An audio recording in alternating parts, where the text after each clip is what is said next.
What's up, explorers? Welcome back to our channel. We're the Choose here from Choose to Explore, where we teach you guys how to see the world and save $1. So we just came back from an amazing family group trip to Jamaica. And during this trip, we spent 10 days exploring different regions of Jamaica. So we went to Montego Bay, Ocho, Negril, and my home, St. Elizabeth. So in this video, we're going to give you all the best things to do, the best things to eat, how to save money, safety tips, and so much more. So stay tuned. So the first thing we're going to go into is when is the best time to visit. So let me tell you one of the best things about Jamaica is that it is hot year-round. It's in the Caribbean. But we still have a high season and a low season. So typically the high season is going to be when it is cold up north. So that's going to be November to maybe March or April. And it's when everybody wants to escape the cold. They have a nice, amazing vacation in Jamaica. And while it is still hot, the temperature is a lot more mild.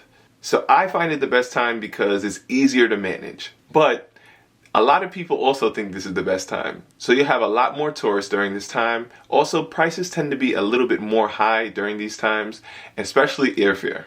Also, I find these times better because there are a lot less mosquitoes. So if you want to visit during low season, that's typically between July and September. But also during that time is hurricane season, so you might want to do some research before you plan your trip during that time. Yeah, you definitely don't want to get caught in a hurricane on a vacation, but you will find cheaper prices, less people, and you'll have a lot of beaches all to yourself. Call it paradise. So the next thing to know is that Jamaica is a great destination for everyone. Whether you're solo traveling, you're a couple traveling, you're with your friends, you're with your family, it's a great destination for everybody. And this is especially the case for my fellow Americans. Number one, because they speak English. Number two, because it's so close. From Miami to Jamaica, it's less than an hour flight. And from New York to Jamaica, it's under 4 hours for that flight. So also, all around the United States, there's a lot of cities that have nonstop flights directly to Jamaica. So hop on a flight. But my favorite thing about Jamaica is how diverse the island is. So no matter what kind of vacationer you are, you'll have an amazing time. Whether you want to be out and about exploring the country, or you want to be chilling on a beach, relaxing with a pina colada in your hand, Jamaica got you.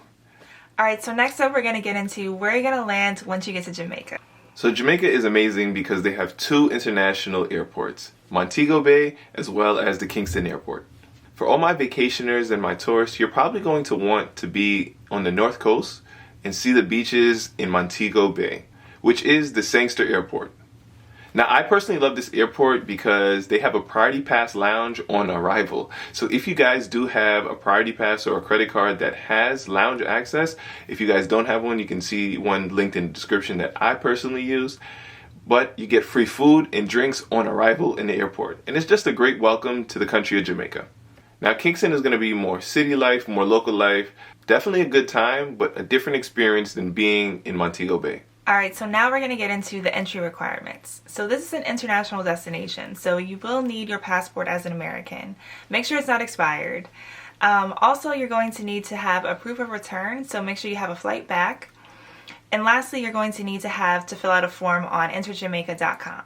For me, the hardest part is having a return ticket. Because when I go to Jamaica, I never want to come back.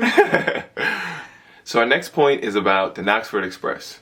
So the Knoxford Express is a luxury coach bus that'll pick you up from the airport and take you to various places around the country. It connects both airports, so if you do find a cheaper ticket flying to Kingston, it can go from Kingston to Montego Bay, it can go to Ocho Rios, it can go to Negril, it can go all over the country. And generally speaking, it's way more affordable than taking a taxi or private shuttle. A lot of the buses have Wi-Fi, and most importantly, they have air conditioning. You also can buy a ticket in advance on the website, and you can even pay with your credit card online. So just be sure to check the schedule on their website and plan accordingly. So now we're going into where to stay in Jamaica. So one of the best things about Jamaica is there are tons of local accommodations at a fraction of the price of these all-inclusive resorts. So if you are looking to save money, I highly recommend looking at the Airbnb app. So one thing that may come to mind when thinking about booking an Airbnb is just how safe could it be? But we felt safe in the accommodations that we booked because it was an Airbnb and a gated community with security.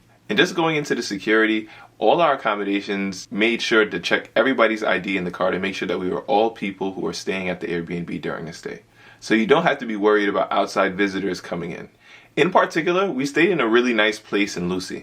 Now, we really love this Airbnb because it was a great location. It's about a 45-minute drive to Montego Bay and also a 45-minute drive to Negril. So you got the best of both worlds, and it's not long day trips. You can easily navigate both places. Now, this Airbnb was phenomenal. It had updated appliances, really hot shower, 2-bedroom, and it's perfect for group stays or if you want to stay there by yourself as well. And the really cool thing about this place is that they had a basketball court, a tennis court, a pool, and even in our backyard we had a badminton net. It had laundry, it had games. It was definitely a great stay. So I know a lot of people come to Jamaica for the all-inclusive experience, and they have quite a few of them. So Jamaica is one of the leaders in the world for all-inclusive. They're right up there with the Dominican Republic, Mexico, but I think Jamaica is the best. Now, typically speaking, these all-inclusives are going to have their own private beaches, they're going to have their own food, they're going to have their own entertainment, and there are so many to choose from. So we included our top recommendations for all-inclusives and Airbnbs in our Explore Jamaica travel guide, so you can decide. So the next tip is about money. So one thing that a lot of people may like about Jamaica, especially if you're in tourist areas, is that a lot of places will take the US dollar. So from a convenience perspective, that's really convenient as an American.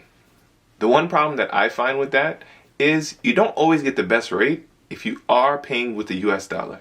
Also, as soon as you pull out that US dollar, people know right away that you're a tourist. And with being a tourist, you typically get taxed way higher. So from my experience, paying with the Jamaican dollar will give you a better price. So for example, rafting down the Martha Brae River is one of the amazing things to do in Jamaica, and it was an experience that we wanted to have. For that raft experience, it was 99 US dollars per raft. But I ended up paying with my credit card with no foreign transaction fees in the Jamaican dollar currency. And on my transactions, it actually showed up as around 92 US dollars. So it saved me about $7 for paying with the local currency, but trust me, all of these expenses definitely add up. Now, if you do want physical cash, what I recommend is getting a debit card with no foreign transaction fees and no ATM fees. So I recommend the Charles Schwab debit card. Every time that I take money out, I pay no foreign transaction fees and I get the best possible local rate. So by no means is Jamaica an off the beaten path destination. I think everybody wants to go to Jamaica for good reason. And the cruises know it as well. So if you're planning to do one of the more popular activities throughout Jamaica, you might want to check the cruise schedule first to make sure that there's not going to be a billion other people there too. Or you may want to have the cruise ships there because the environment could be a lot more lively. One example of this is Rick's Cafe. Now, Rick's Cafe is in Negril and it's world renowned as one of the best bars for sunsets in the world. Now, Rick's Cafe is always a good time, but it's definitely more lively when there's more people there. When there's a lot more people, the environment is crazy. You have people up and dancing and moving. You have competitions. You have people jumping off the cliffs. It is such a great time in Rick's Cafe. I highly recommend that. Yes, and they also have a live cam on their website, so you can always check to see what's going on before you go too. Now, one example of when you want to beat the crowds is when you go to tourist destinations like Dunn's River Falls. So we looked at cruisemapper.com and knew that there was a cruise ship coming at around 9 o'clock or 10 o'clock. 10 o'clock that day. Yeah. So we decided to go to Dunn's River Falls at 9 a.m. Right when they opened. And we had the place almost exclusively to ourselves. We got to climb up Dunn's River Falls, and by the time we came back down, it was flooded with people. So now we're going to talk about why we recommend having small bills. So one thing that people typically complain about with Jamaica is the aggressive salespeople and people always wanting tips. But just keep in mind that a lot of things in Jamaica are privatized and owned by big businesses. So a lot of the money stays in these big businesses' pockets and they don't go trickle down to the local economy enough. So a lot of these local shops, these vendors, these taxis, all of these people aren't getting the money that the big businesses are getting. Also, you may find a lot of people who seem like they're overly helpful. They're trying to give you directions, they're running down flagging taxis, they're doing all these things for you. So don't be surprised if they do ask you for a tip. And that's why we recommend having little small bills just to give to people. And I'm not talking $5 bills, $10 bills. I'm talking $1 bills or 50 or 100 Jamaican dollars.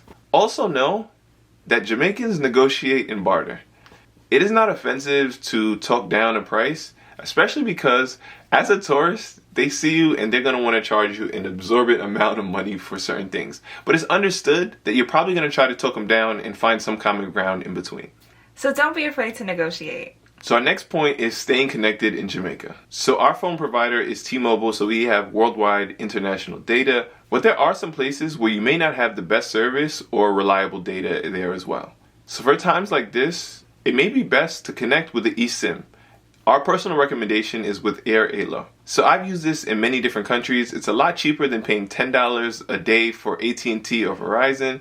And you also use the local towers. So you have better service, cheaper prices, and you'll be connected all around the world. And we have it linked in the description below. So our next point is transportation. So one of the most expensive things in Jamaica is going to be transportation, because you have to get around the beautiful island. So in a lot of the tours, the reason why a lot of them are expensive is because transportation is built into those packages. Personally, I drive when I'm in Jamaica, but you have to know some things about Jamaican driving. So one thing to note, in Jamaica, they drive on the opposite side of the road and they also sit on the opposite side of the car. So if you've never experienced something like this, it will definitely trip you out. Also, Jamaica is very mountainous and there are a lot of windy roads and blind curves. And in Jamaica, there's a lot of single lanes, so the only way to get around is overtaking. And this is common practice in Jamaica. And depending on the region of where you are in Jamaica, there's pothole century. They are doing better with their roads, which I did notice on our last trip, but there are a lot of potholes. So you really have to be a very confident driver if you're considering driving in Jamaica. But by renting a car, you will save a lot of money, especially if you're in a group. When I went to Jamaica for my bachelorette, I actually had a driver named Kashif, and he was an incredible driver, so kind, took us everywhere for a very great rate. And I have his contact information included in our Explore Jamaica travel guide. So now we're going to get into the different regions of Jamaica that we highly recommend that you visit. So as we said earlier in the video, most people are going to fly into Montego Bay. Now Montego Bay is great because it's a central hub and it's close by to a lot of different places. They have beautiful beaches and all-inclusive resorts there. It also does have a downtown area which you can explore a little bit, but Montego Bay is a good place to be in a central hub. Now the next region where a lot of people tend to stay is in Ocho Rios, or many people just call it Ochi. Now Ochi is a great place to be, especially if you want to do a lot of activities. While they do have beautiful beaches, it's close by to Duns River Falls, which we talked about earlier, Blue Hole, the Bobsled Adventure Park, and so much more. I'd recommend this region as a good place for all travelers. Another common place that a lot of people tend to visit is going to be Negril. Now Negril also is about an hour and a half from Montego Bay, but it's a beautiful place, world-renowned for the amazing beaches and a relaxed vibe. And if you're a foodie, Negril has some of the best cuisine on the island, in my personal opinion. And even if you're vegan or vegetarian, there's a lot of really delicious options. We actually did a tour with Explore Jamaica Tour in Negril, and we got to eat our weight in Jamaican cuisine. But we're going to talk more about Jamaican cuisine later on in the video, so stay tuned for that. Now, while I talked about Montego Bay, Ochi, and Negril, my personal favorite part of the island is going to be where my family is in St. Elizabeth. Now, this is going to be more the central region in Jamaica.